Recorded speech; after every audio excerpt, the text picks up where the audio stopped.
Yo, what is going on, you guys? Hope all you guys are having a wonderful day. Today I want to go ahead and jump into today's market recap to conclude the third trading week, almost the second trading week of May. We started off on an awkward kind of date, so now we're pushing between the middle of second and third week of May. But second trading week of May was an insane show for all of us to look at. And I really want to go ahead and jump into key factors that I took away from this trading week so far, and kind of how I seen the ripple effect coming off into last week's, into this week's, and now what do I expect going into next week's market. And I like to make these market recaps to help just a beginner, you know, the normal individual that, you know, is busy working, busy dealing with family, doesn't really have all the time allocated to be participating in the market, knowing what's going on. I do this to kind of shorten the gap and share as much information as I can with you guys to give you guys an advantage and hopefully trying to make some money here in these markets. So coming off of last week, we had tech earnings. You know, for those of you guys that are brand new, tech earnings was more so just a sector. Let's say the heat map, and we look at the stocks. Majority of the money right now in the S&P 500 is located in the tech sector. Nvidia, Apple, Broadcom, AMD, Intel, you know, Micron Technologies, these big companies, Google, Microsoft, Software, Amazon, you know, these guys, Tesla, Meta, numerous big companies that you have here. These guys are carrying a lot of weight in the stock market, right? So last week was the make or break kind of moment for the market as all of these companies were reporting earnings. Well, Jerry, what is earnings? Earnings is when a company that's publicly traded on the stock market has to disclose to its investors what is our revenue, what is our profits, what are our capital expenditure, what are our kind of difficulties in the business model right now, what are we struggling with, what are our supply constraints, you know, what is our forward guidance, what is our financials, and are we making, you know, profits for some companies. It's a lot of financial and also forward guidance, right? The CEOs explaining to the investors what are our plans for the next couple of months until the next quarter, what do we expect. So investors weigh a lot of money on this. There's a lot of money here, so they're betting that these are going to go green, that these companies are going to report good news, good reports, right? And thankfully they did. If not, the markets would have sold off like never before. But that's just one component, right? So we're coming off of this very aggressive buy, bullish buying. You know, you can see it started last week on Monday. Beginning of the week on Monday kind of took off kind of up towards again the 731. But even before we go to a bigger time frame, you'll be able to see here.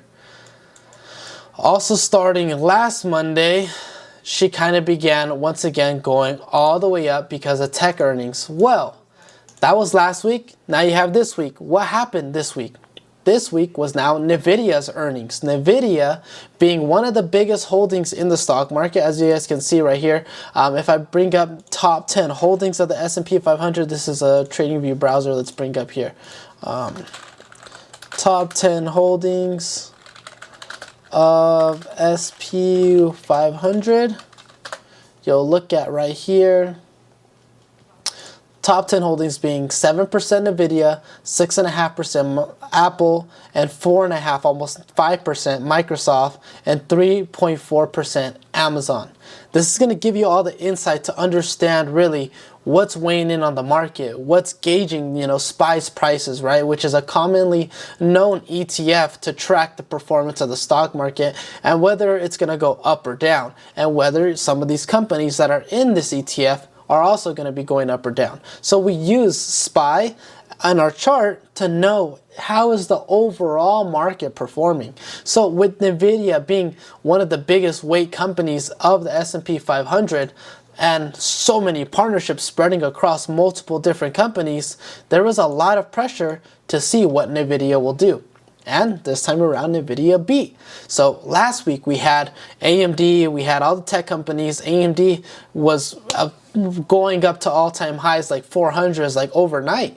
That was a very aggressive move to the upside. Those of you guys that don't know what AMD and Nvidia, their CEOs are cousins, so they're very intertwined in with the problem that they're aiming to fix in the world, and they're very, very high in demand. So AMD had a spontaneous move towards the upside last week, making a lot of investors a serious amount of money, and same thing happened with Nvidia this week, going for now, I believe, all-time highs. So as we approach next week market, what am I expecting? Well, we're coming off this very strong, first of all, the Iranian ceasefire back in March. Look at where we were at just back in March 2 months ago. March 30th, we were here at 630 for the S&P 500. Now almost $115 above that. This is, for me, in my personal opinion, a very overvalued place to be in the market right now. I think tech earnings, I think NVIDIA earnings, I think AMD, the chip semiconductors created a lot of commotion, brought up a lot of investor sentiment to believe in the future of AI infrastructure and so on. The Iranian ceasefire for sure came into effect, skyrocketing this, lowering the prices of oil. But tech earnings is over, NVIDIA earnings is over. Iranian ceasefire is almost up. We seen 2 days ago, or just yesterday, Trump ultimatum on Iran. Trump threatens Iran as tensions surge again in Middle East. The president has sought to force Iran to accept his terms on its nuclear program or else face renewed war, and emboldened Iran has rebuffed Trump's demands. So Iran is not cooperating with this end of the war. We're giving up our nukes. You can have fun. Nope. Trump is now threatening, adding the clock is ticking. There won't be anything left. Threatening Iran. And Iran recently said, let's see if we can find this, Iranian officials saying we won't bow our head to the enemy, which would be nice if we could find this. Look at this. Iran says it will never bow as Trump rejects peace counteroffer, prolonging Middle East conflict. Trump rejected Iran's counterproposal to end a 10-week war, calling it totally unacceptable. Tehran vowed to never bow our heads before the enemy. Iranian army spokesperson Big Greg Mohammed Akimna warned of surprising options if adversaries made another miscalculation. Israel Prime Minister Benjamin Netanyahu said the war was not over because there was more work to be done. The unresolved standoff hangs over the high-stakes summit between Trump and Chinese President Xi Jinping, which we've already gotten confirmation that Russia and China were providing aid to Iran.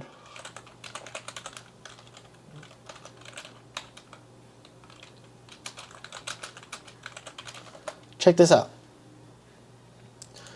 From drones to rocket fuel, China and Russia are helping Iran through supply chains.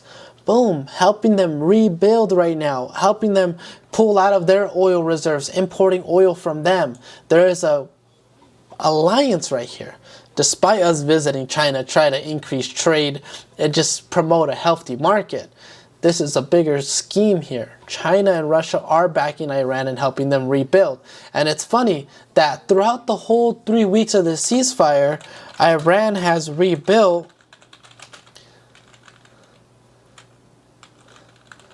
military drones. Let me see. Look at this. Iran rebuilding military industrial base faster than expected, already producing drones according to US intel. The whole time of the ceasefire, instead of peace and we're about to open up the strait, you guys are all safe and okay, these guys are rebuilding their military. Keep in mind, these drones that they build in these industrial buildings, bro, they cost them $10,000. The missiles that we use to shoot down those drones cost us millions. United States anti-aircraft missile cost versus Iranian drone. Hopefully I got that right.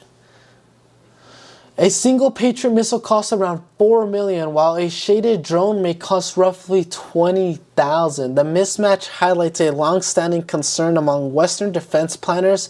Inexpensive weapons can drain resources designed to counter more advanced threats.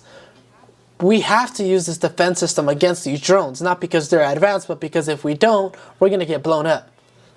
These drones cost 20,000. Our missiles cost 4 million. Look at the economic difference between both parties here.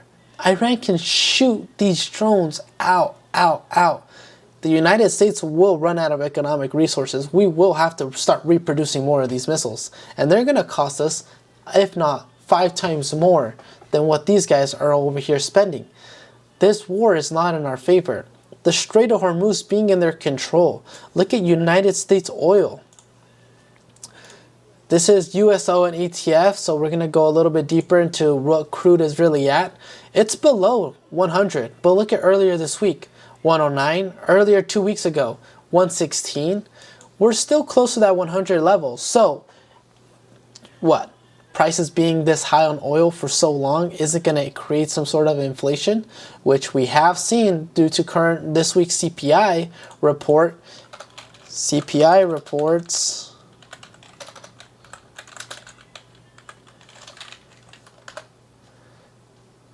inflation being at currently rising at a 3.8%, and I believe we're at a core inflation. March's increase and rose 24 years, 24.6. What is the overall inflation at? I think we're gonna say we're at a 3.8 currently, and that's extremely high. That means that oil's creating rising costs in transportation. Rising costs in transportation is raising the rise of cost of goods, and we also seen Pepsi increasing costs based on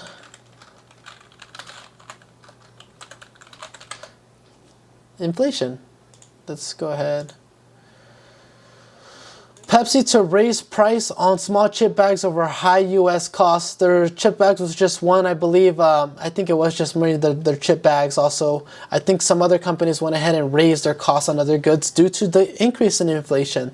Things are going up in prices, and the people manufacturing and producing, they're not paying for it out of pocket. They will transfer these costs to the consumer. So a lot of things can become more expensive. And what happens when inflation gets too high? Well, things become to slow down. The consumer doesn't have enough money to now go buy things like asset, go buy luxury. So there's a slowdown in expansion. And this can become more of an economic headwind for the market, I believe. Going into next week market, one thing we also have, which you guys have to be aware of, is the yields, the income bond yields. Let's see, U.S. bond yields reach record highs. We are now, we haven't been here since... U.S. bond rates, we haven't been here since like 2011, I think we read. U.S. bond rates reach all-time highs. Let's look up. Reach highs. U.S. Treasury yields reach highest levels since 2007. Here's how it will change the way Americans borrow, spend, and invest. So currently, 30 yields above 5.19. That means, let me go ahead and explain to you guys how yields work. So a 30 yield is a term of an investment. You put in your capital, and the return on this capital will be 5% fixed for 30 years. That's pretty attractive. That's better than your high yield savings account. That's better than some, for sure. You can say, what do we call these things? CDs at banks. It's better than a lot of minimal investments. We're talking about 5% guaranteed for 30 years, damn near guaranteed, right? Because there's always a risk. But 30 years, wow. Some investors, instead of buying the S&P at all-time highs, expecting 10%, buying, NVIDIA at all-time highs, buying AMD at all-time highs, maybe Microsoft at these levels to expect 10%. Hey, yields are safe. Why am I going to go risk my money at all-time highs? Let's transfer over to yields. And I think this could shed some skin off at the top of the S&P 500, bringing us back lower. And now, another component we have here that is the interest rates. Bond rates are cool, meaning that the bond market is becoming more of an attractive investment than the stock market, because majority of the stocks that are well known are very high already. And the ones that aren't that very high, well, you have to have a lot of knowledge as a stock picker's market, which means that it's a lot of knowledgeable investors, people that have information that are making these investments during this market, and they're going to be the ones winning in the future. Buying the big name companies right now, you can't necessarily project too much growth from here on out just because of where they're priced at right now. Despite them, yes, maybe being potentially higher in the next 10 years, in the short term, we're kind of in a little bit of a overweight area, you know. You see Microsoft, you know, you see Apple, you see Nvidia holding up the stock market right now. The way the stock market is moving is almost comparable to how the S&P 500 is moving. If we jump into it right here, let's go ahead and minimize this, and then we look at SPY. Look at the same moves in SPY today. And we go into looking at Microsoft. Let's go into Microsoft's 1 minute. No, SPY's 1 minute. Dump at the beginning. Microsoft dumped at the beginning, came up at the end. Dumped at the beginning, came up at the end. Nvidia. Dumped in the beginning, came up in the middle. Dumped, came up in the middle. Apple. Actually went up. Held it up pretty high. But eventually then dumped around 8.15. This one was already kind of the backwind of Apple, 8.15. So Nvidia, Apple, AMD, Microsoft, you know, some maybe Tesla, some Meta, they're overweight. These are the big factors driving price right now. So investors might not want to be able to rely so much on these companies. We're at a peak. Hey, let's rotate money over into the bond market. Now, the next component that can drive us way lower is United States interest rates. Interest rate hike scheduled for December. A typical year, the committee follows a calendar to 8 scheduled meetings. Let me see.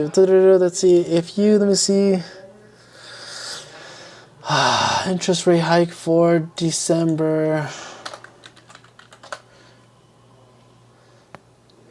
There is an article that said that we are now kind of pricing in an interest rate cut or interest rate hike for December. I don't have it here. I should have, but there has been an overall gain in, I guess you can say, people believing that, hey, we're not going to get these interest rate cuts. We're pushing more towards an interest rate hike due to inflation climbing so high. You also have really the tariff situation, the oil and gas situation does not help anything right now. So if Iran does choose to spark war right now this weekend, now that the market's closed, we can see SPY retrace down to, where I feel like more comfortable. This safe SPY I've been seeing is like around 735. Looks like 737 has some support. If we could drop from 737, I'll be looking to see what course economically, we're looking at right there. But I do think bearishly, going into next week, we do have a lot of negative factors. And going into the weekend, if anything pops off in Iran, we can see a very negative and bearish market. So expect a little bit more drawdown. If you're in a lot of these long-term calls, think about taking risk off the table and, maybe taking your profits if you are in them, and thinking a little bit more bearishly, looking for overvalued companies and targeting those lows. But I hope that concludes this week's kind of market analysis, and it's able to help you guys, gather a little bit more information, see the market through my lens, and, hopefully make some money here. So I hope you guys enjoyed this video. If you guys want to learn more about the stock market and get more involved around this topic, always reach out to me at 909-695-6336. Aside from the YouTube channel, I do have an Instagram now and my TikTok. I'll leave the links down below, and I hope all you guys enjoyed the video. Jerry Trades, the SoCal Trading Group, over and out.